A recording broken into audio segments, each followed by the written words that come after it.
The Or Chaim HaKadosh says in the whole story with the splitting of the sea that God's mercy, which is represented by the name Yud Kei Vav Kei, that level of mercy requires us to deserve it to get it. And so he actually explains an unbelievable conversation between God and Moshe in the splitting of the sea. Meaning, what was the actual power, according to this Or Chaim, the great Kabbalist and Jewish leader, what was it in fact that caused the sea to split? According to the Or Chaim, God says to Moshe, Moshe, I want to save the Jewish people. I want to split the sea for them, but I can't. I can't. God created a world that runs a certain way, a spiritual nature. The nature of spirituality is it has to run the way it was built to run. Mercy, divine mercy, needs a push in order to be able to act, in order to be able to manifest. We have to deserve that mercy, right? So Hashem says, I want to save the Jewish people, but they don't deserve it, so I can't. But why can't I?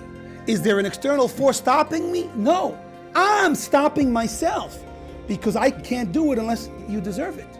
Why can't I do it? Because I also God created mercy and God created judgment. The attribute, the divine attribute of judgment is saying, at the same time that mercy is saying save them, is saying no, don't save them because they don't deserve it.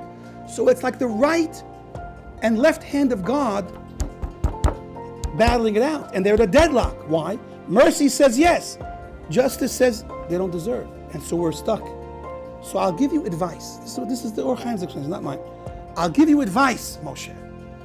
Tell the Jewish people to start walking into the ocean. And that act with such trust in God, that God's going to help them and save them, even though they're looking at an ocean in front of them and they're going to drown. But they said, if Hashem said to cross that sea, we're going to cross it and start walking before it splits on that merit of their faith, that unbelievable faith, that will give them the merit to be saved. And that's exactly what the verses imply, that the Jews started walking into the ocean. And Nachshon ben Amminadab, he was the first one in, and he went up to his neck, up to his mouth, and he was about to drown. And that belief and self-sacrifice of Nachshon ben Amminadab caused the sea to split. And it's, again, according to this, it's together with the Jewish people that were following him, made the sea split. So what made the sea split?